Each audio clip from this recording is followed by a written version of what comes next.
sambung kepada macam mana kita nak selesaikan masalah yang melibatkan kekongruenan. Okey, dekat sini dalam buku teks dah bagi ada dua contoh. Contoh yang kelima. Contoh yang pertama dalam macam mana kita nak menyelesaikan masalah yang melibatkan kekongruenan. Okey, dia bagi dekat sini. Raja menunjukkan satu segitiga sama kaki PQR dengan keadaan panjang PR sama dengan QR. A dan B masing-masing ialah titik tengah bagi sisi PR dan sisi QR. Tunjukkan bahawa segitiga PBR dan QAR adalah kongruen. Okey, bila dia bagi soalan yang melibatkan penyelesaian masalah, pertama sekali kita keluarkan maklumat yang dia bagi. Okey, contoh. Dia bagi dekat sini, dia kata satu segitiga sama kaki PQR. Maksud dia, bila dia kata segitiga sama kaki, maka panjang PR dan panjang QR adalah sama. Dia sama. Tu dia bagi PR sama dengan QR. Dia bagi macam tu. Lepas tu ada titik tengah yang membahagi pada sisi PR dan sisi QR. Jadi dekat sini, dekat sisi PR ada satu titik tengah. Itu titik A. Dan dekat QR pun ada satu titik tengah iaitu titik B. Okey, jadi bila ada titik tengah ni, maksud dia membahagi dua panjang PR. Jadi panjang PR dia akan membahagi dua macam ni. Garis dia akan membahagi dua segitiga tu. PR dia akan membahagi dua tengah-tengah. Macam tu juga dengan sisi QR dia akan membahagi macam ni. Jadi bila dia bahagi, kita boleh pecahkan dia kepada dua bentuk segitiga. Iaitu segitiga PBR dan segitiga segitiga QAR. Dia boleh membahagi dua lah maksud dia. Ada dua segitiga. Dia akan jadi membentuk dua segitiga. Okay, bila dia buat macam ni, dia suruh tentukan ataupun tunjukkan bahawa segitiga PBR dan QAR ni adalah kongruen. Jadi macam mana kita nak tahu dia kongruen? Okay, kita tahu dah. Jadi dia kata panjang PR sama dengan panjang QR.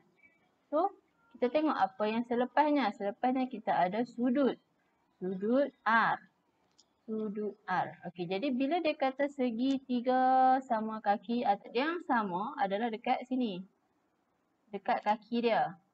Jadi sudut R akan ada satu nilai iaitu X. Contoh, akan ada satu nilai.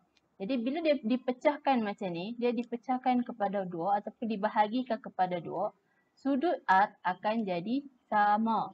Makna dia PRB akan sama, sudut PRB akan sama dengan sudut QRA. Sebab dekat sudut ni, kedua-dua dia akan jadi sama. Macam tu. Selepas tu, kita tengok pula sisi seterusnya. Sisi selepas sudut apa dia? Kita ada sisi BR. Yang mana sisi BR ni akan jadi sama dengan sisi AR. Sebab apa? Sebab titik A dan titik B ni tadi adalah titik tengah. Yang mana bila titik tengah, panjang PA dan panjang AR akan jadi sama. Macam tu juga dengan QB. QB dan BR akan jadi sama panjang sebab dia membahagi dua. Jadi panjang BR dan panjang AB akan jadi sama. So BR sama dengan AB. Macam itulah bila dia suruh tentukan, kita kena pandai tengok. Kena keluarkan semua maklumat yang dia bagi. Macam tu. Jadi kita dapat apa? Kita dah ada sisi, kita ada sudut iaitu angle. Sudut, kita tengok kepada sudut dan kita tengok kepada sisi satu lagi. Jadi apa sifat kongruen yang dia guna? Dia memenuhi sifat sudut sisi sudut dan sisi, iaitu SAS. Maka kedua-dua segitiga PBR ni dan QRB adalah kongruen. Dia adalah kongruen. Jadi kena tulis ayat betul lah. Dia kata segitiga PBR dan QAR adalah kongruen. Macam tu. Okey, itu untuk contoh kelima. Contoh yang keenam, dia bagi dua trapezium. Dia kata kat sini soalan dia, dua kepingkat berbentuk trapezium yang kongruen. Bila dia kata dua kepingkat trapezium yang kongruen, makna dia kita kena tengok kepada sudut, bukan sudut. Kita kena tengoklah apa yang dia katakan dengan kongruen tu.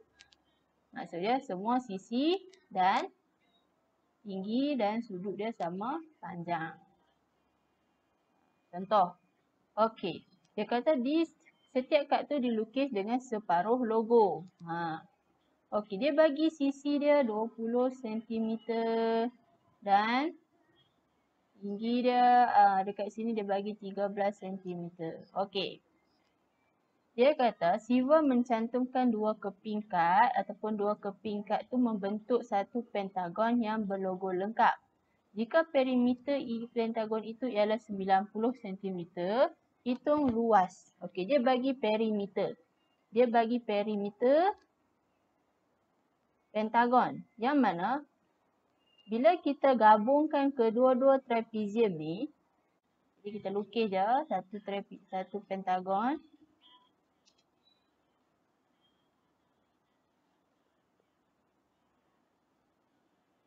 Jadi bila kita gabungkan kedua-dua trapezium ni, dia akan membentuk satu pentagon. Jadi kita ada pentagon 5 sisi. Pentagon dia ada 5 sisi kan? Sisi 1, 2, 3, 4, 5. Okay, dia bagi dekat sini, panjang sini ialah 20 cm. Maka dekat belah sini pun dia akan jadi 20 cm juga sebab dia kata trapezium ni adalah kongruen. Lepas tu dari kat sini dia kata 13 cm. Okey, contoh kita buat ni A dan ni B. So yang ni A, yang ni B. Lepas tu dia kata panjang ni adalah 13 cm. Maka dekat sini pun akan jadi 13 cm. Jadi dia bagi perimeter pentagon ialah 90 cm. Okey, so kita nak tahu panjang ni. Nak tahu panjang ni kita boleh ambil 90 tolak dengan 20, tolak 13, tolak 13, tolak 20. Sebab apa? Sebab perimeter maksudnya ukur bilik ataupun ukur keliling. Kita tambah ke panjang keliling dia, kita akan dapat 90. So, bila kita dah tolak, baki yang kita akan dapat adalah 24 cm. Okay, so, jadi panjang ni maksud dia, panjang sini sampai sini ialah 24. Macam tu. Jadi macam mana kita nak cari luas? Nak cari luas, kita kena guna formula trapezium. Apa formula trapezium? Okay, formula trapezium ialah 1/2 luas trapezium sama dengan 1/2 darab sisi selari hasil tambah sisi selari darab tinggi. Yang mana sisi selari dia adalah yang ni. A dan B. Macam tu. Okay, jadi kita dah dapat dah kita dah ada 20 cm. So kita nak tahu berapa panjang ni. Macam mana kita nak tahu panjang ni? Okey. Jadi kita dapat panjang sisi belakang ni ialah 12 kan? Kita dapat sini 12. So, kenapa 12? Sebab 2 ni hasil tambah dia 24. Bila dia kongruen, kita bahagilah dengan 2. Maksud dia, 1 ni kita jadikan dia 12. So, bila 12, panjang ni pun akan jadi 12. Kat sini pun akan jadi 12. Kenapa kita nak kena tahu yang ni? Sebab kita nak cari panjang yang ni. Keseluruhan ni. Panjang dari sini ke sini ialah 20. So kita nak tahu panjang yang ni je. Yang ni kita nak tahu berapa. Jadi macam mana kita nak tahu? Kita guna formula Pythagoras Theorem. Yang mana A kuasa 2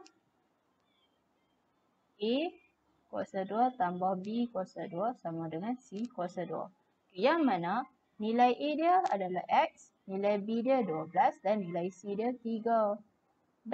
Sebab apa? Sebab C adalah dia punya hypotenuse. Jadi dah ada C, dah ada B, kita boleh cari nilai A. Yang mana kita masukkan je lah balik. A kuasa 2 tambah B dia berapa? 12. So 12 kuasa 2 sama dengan C dia 13. 13 kuasa 2. Kita nak nilai A. So 12 ni bila bawa pergi belakang, dia jadi tolak. 13 kuasa 2 tolak 12 kuasa 2. Kita akan dapat 5 ataupun kita akan dapat 25. Kita akan dapat jawapan dia ialah 25. Bila dah dapat 25, A kuasa 2 sama dengan 25. Kita nak nilai A saja. Jadi kita punca kuasa 2 kan 25 sebab kita dah buang. Kuasa 2 ni kita bawa pergi belah sini jadi punca kuasa. Jadi A sama dengan punca kuasa 25, kita akan dapat panjang dia 5. So nilai X ni tadi, nilai A dia adalah 5. Maksud dia 20 tambah 5, jawapan dia akan jadi 25. Jadi panjang daripada P kepada Q, ni panjang P kepada Q ni ialah 25. Macam tu. Jadi panjang P kepada Q tu kita akan dapat 25. So nilai A kita dah ada 20. Nilai B kita 25 lah. Jadi masukkan dalam persamaan luas trapezium 1/2 darab A kita ni kita dapat 20. B kita dapat 25. So darab dengan tinggi. Tinggi dia berapa? 12. Jadi kita dah dapat dah. Yang 24 kita bahagikan dengan 2, kita akan dapat 12. So tinggi dia akan jadi 12. Okay, selesaikan. 1/2 darab 45 darab 12. Kita akan dapat jawapan dia berapa? 1/2 darab dengan 45 darab dengan 12, kita akan dapat 270. Kita akan dapat 270. Jadi satu trapezium ni luas dia 270. Kita ada dua trapezium yang mana bila kita cantumkan dia membentuk satu pentagon. Dia minta luas pentagon. Jadi bila kita dah dapat dah satu trapezium, kita darabkan dengan 2. Bila kita darabkan dengan 2, kita akan dapat 540 cm persegi. Maka ini adalah luas pentagon. Macam tu. Itu jalan kira dia.